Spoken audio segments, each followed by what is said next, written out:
साफ संदेश से मैं अनिल कौशिक न्यूज अपडेट 7 बजे कार्यक्रम पार्ट 2 में आप सभी दोस्तों का स्वागत है। दोस्तों कार्यक्रम के पार्ट 2 में हम आपको दिखाते हैं भारत भर का कोरोना मीटर और भारत के प्रमुख समाचारों को हम दिखाते हैं दोस्तों। और प्रमुख समाचारों का अगर हम जिक्र करें तो दोस्तों सबसे पहले हम बताना चाहेंगे देश में अब तक 27 करोड़ 62 लाख का वैक्सीनेशन हो चुका है। इतने लोगों को डोज लग चुकी है, वैक्सीनेट किया जा चुका है और विश्व के अंदर भारत में जो वैक्सीनेशन अभियान चल रहा है वो सबसे बड़ा है दोस्तों। विशाल कार्यक्रम जो है भारत में चल रहा है और आने वाले दिनों में ये 27 करोड़ से 30, 40 और 50 करोड़ तक एक अरब तक भी पहुंचने वाला है दोस्तों। और ऐसा अभियान विश्व का सबसे बड़ा अभियान माना जा सकता है दोस्तों। कुल मिला के 24 घंटे में 33 लाख लोगों को वैक्सीन लगी है। ये एक बहुत बड़ा आंकड़ा है और एक दिन में 33 लाख लोगों को वैक्सीनेट करना दोस्तों ये भी बहुत बड़ी उपलब्धि मैं कहूँगा। और आने वाले दिनों में दोस्तों जिस प्रकार से विदेशों से भी कई प्रकार की वैक्सीन है वो भी आ जाएगी और भारत की वैक्सीन का उत्पादन भी बढ़ जाएगा। तो कुल मिला के ये 33 लाख से कहीं अधिक 40 लाख और 50 लाख का रोजाना वैक्सीनेशन भारत में हो सकता है दोस्तों। और ये ज़रूरी भी है क्योंकि जिस प्रकार से जो विशेषज्ञ है दोस्तों और तीसरी लहर की आशंकाएं व्यक्त कर रहे हैं 6 से 8 महीने में आने की, तो उसको लेकर भी दोस्तों ये बहुत अच्छा कदम है। जितनी ज़्यादा वैक्सीनेशन होगी देश में दोस्तों उतना ही हम मुकाबला कर पाएंगे तीसरी लहर से, तीसरी लहर को खदेड़ने में। दोस्तों तीसरी लहर को हम गाइडलाइन की पालना करते हुए भी खदेड़ सकते हैं। जिस प्रकार से अभी भी हमें मास्क लगाकर रहना है और सोशल डिस्टेंस बनाकर रखना है दोस्तों, क्योंकि ये चीज़ें जब तक नहीं होगी हम तीसरी लहर को तो क्या दोस्तों इस दूसरी लहर को भी हम पूर्ण रूप से ख़त्म नहीं कर पाएंगे। क्योंकि अभी जिस प्रकार से बाज़ारों की व्यवस्थाएं खुली है सभी राज्यों से दोस्तों, तो कुल मिला के ये आंकड़े जो हैं तेज़ी के साथ जो नीचे आ रहे थे वो आंकड़े 50-60 हज़ार पर सिमट कर अटक कर रह गए हैं। और दोस्तों बहुत तेज़ी के साथ मामले घटे थे। कहाँ 6 जून को अगर 6 मई को हम चर्चा करें दोस्तों तो 4,14,000 का चरम हमारे देश ने देखा है। 4200 के लगभग मौतें हमारे देश ने देखी है। मौतों का ग्राफ दोस्तों अभी भी कोई बहुत कम नहीं हुआ है, लेकिन दूसरी लहर दम तोड़ रही है। इसका सबूत सभी राज्यों से आ रहे कोरोना के आंकड़ों को देखकर लगाया जा सकता है। और कुल मिला के दोस्तों तीसरी लहर से डरने की आवश्यकता नहीं है, मुकाबला करने की आवश्यकता है। और मुकाबला हम कर सकते हैं दोस्तों सोशल डिस्टेंस बनाकर, मास्क लगाकर और कोरोना की जो गाइडलाइंस है दोस्तों उनका पालन करते हुए हम अपने प्रतिष्ठान, अगर व्यापारिक प्रतिष्ठान खोलते हैं तो दोस्तों हम इस चीज़ का ख्याल रखें कि हमारी दुकान के ऊपर, हमारे शॉप के ऊपर आने वाला ग्राहक भी है जो मास्क लगा कर आया है या नहीं लगाया। क्योंकि देश के अंदर दोस्तों अभी भी हमें काफ़ी महीनों तक मास्क लगाकर रखना होगा अगर हम अपने देश को तरक्की की राह पर वापस ले जाना चाहते हैं। क्योंकि जिस प्रकार से कोरोना पिछले 1 साल से दोस्तों पूरे विश्व में कहर बरपा रहा है, सभी देशों की जो आर्थिक कमर है वो टूट चुकी है दोस्तों। और आर्थिक रूप से भारत भी बहुत नीचे आ चुका है। और दोस्तों इसको आर्थिक पटरी के ऊपर दौड़ाना हमारे लिए बहुत आवश्यक है और हम सब मिलकर इसका प्रयास हमें सबको मिलकर करना होगा। और दोस्तों और अगर मैं अन्य समाचारों के बारे में बताऊं तो दोस्तों एलजेपी जो बिहार की पार्टी है, जिस प्रकार से चाचा भतीजा की लड़ाई चिराग पासवान की और चल रही है दोस्तों, ये लड़ाई भी अब लगता है कि कोर्ट में जाने वाली है। क्योंकि चिराग पासवान ने स्पष्ट कर दिया है कि पार्टी संविधान के अनुसार मैं ही पार्टी का अध्यक्ष हूँ और मैं किसी अध्यक्ष को नहीं मानता।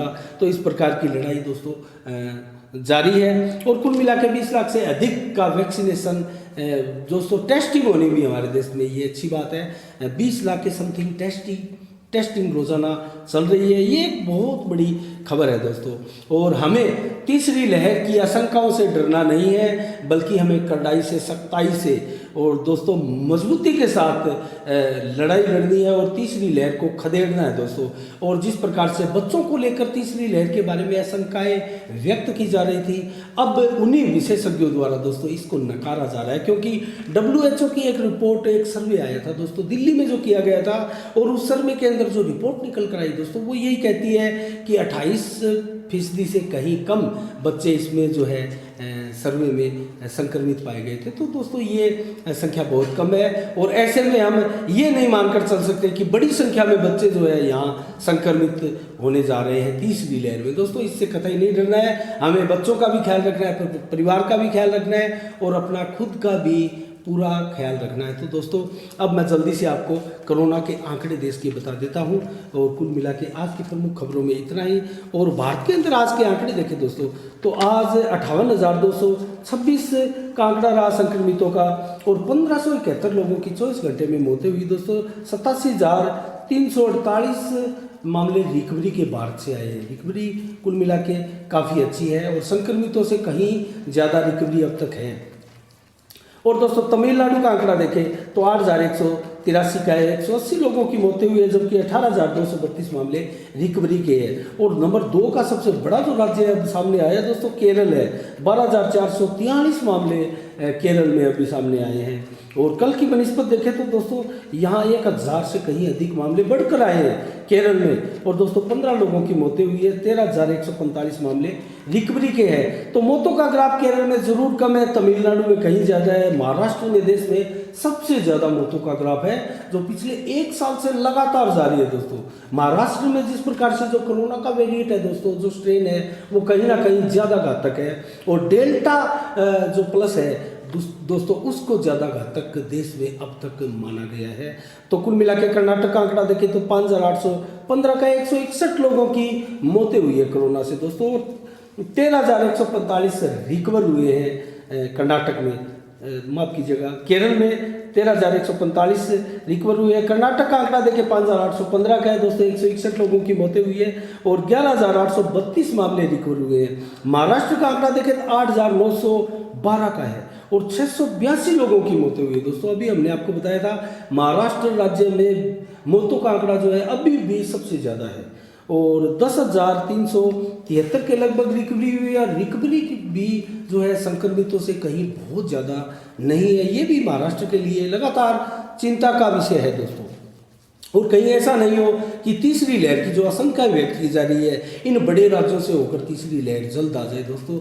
हमें मजबूती के साथ डटे रहना है और सख्ताई के साथ कोरोना की गाइडलाइन है उनका पालन करना है और करते रहना है। आंध्र प्रदेश का आंकड़ा देखें तो 5,674 का है, 45 लोगों की मौतें हुई है, 8,014 मामले रिकवरी के हैं। वेस्ट बंगाल का आंकड़ा देखें 2,486 का है, 55 लोगों की मौतें हुई है, 2,109 लोग जो है रिकवर हुए हैं। उड़ीसा का आंकड़ा देखें 3,427 का है, 42 लोगों की मौतें हुई है, 5,281 मामले रिकवरी के हैं। असम का आंकड़ा देखें 3,571 का है दोस्तों और 40 लोगों की मौतें हुई, 5,141 मामले रिकवरी के हैं असम से। और तेलंगाना का आंकड़ा देखें 1,362 का है, 10 लोगों की मौतें हुई है, 1,813 मामले रिकवरी के हैं तेलंगाना से। पंजाब का आंकड़ा देखें 594 का 31 लोगों की मौतें हुई है, 1,315 मामले रिकवर हुए हैं। जम्मू कश्मीर का देखें 521 का आंकड़ा है संक्रमितों का, 4 लोगों की मौतें हुई है, 1,197 मामले रिकवर हुए हैं। और छत्तीसगढ़ का आंकड़ा देखें 497 का है दोस्तों, 9 लोगों की मौतें हुई है, 1,001 मामले रिकवरी के छत्तीसगढ़ से है। उत्तर प्रदेश का आंकड़ा देखें 257 का 51 लोगों की मौतें हुई है, 592 मामले रिकवर हुए हैं। जबकि गुजरात का आंकड़ा देखें 228 का है, मात्र 5 लोगों की मौतें हुई है, 874 मामले रिकवरी के हैं। और राजस्थान का आंकड़ा देखें 193 का मात्र है और 7 लोगों की मौतें हुई है, 518 मामले रिकवरी के हैं राजस्थान से। और मध्य प्रदेश का आंकड़ा देखें 110 का है, मात्र 30 लोगों की मौतें हुई है, 365 मामले रिकवर हुए हैं मध्य प्रदेश से। हरियाणा का आंकड़ा देखें 170 का है, 33 लोगों की मौतें हुई है, जबकि 400 रिकवर हुए हैं लोग। और बिहार का आंकड़ा देखें 349 का है, 7 लोगों की मौतें हुई है, 494 मामले रिकवर हुए हैं बिहार से। उत्तराखंड का आंकड़ा देखें तो 220 का है और 222 लोग रिकवर हुए हैं, 9 लोगों की मौतें हुई है कोरोना में 24 घंटे में। तो दोस्तों हिमाचल प्रदेश का आंकड़ा 239 का है, 10 लोगों की मौतें हुई है, 432 मामले रिकवर हुए हैं। और दिल्ली का आंकड़ा देखिए 135 का है, 7 लोगों की मौतें हुई है, 201 मामले रिकवरी के। तो ये था दोस्तों कोरोना का ग्राफ पूरे देश का और पूरे देश का राज्यों का कोरोना मीटर। तो दोस्तों कल ठीक शाम 7 बजे पार्ट 2 में फिर आपसे हम रूबरू होंगे, हाजिर होंगे नए कोरोना के समाचार लेकर, नई समीक्षा लेकर। तब तक के लिए आप अपना बहुत बहुत ख्याल रखिएगा, मुझे दीजिएगा इजाज़त। साफ संदेश से मैं अनिल कौशिक, नमस्कार, जय भारत, जय जय राजस्थान।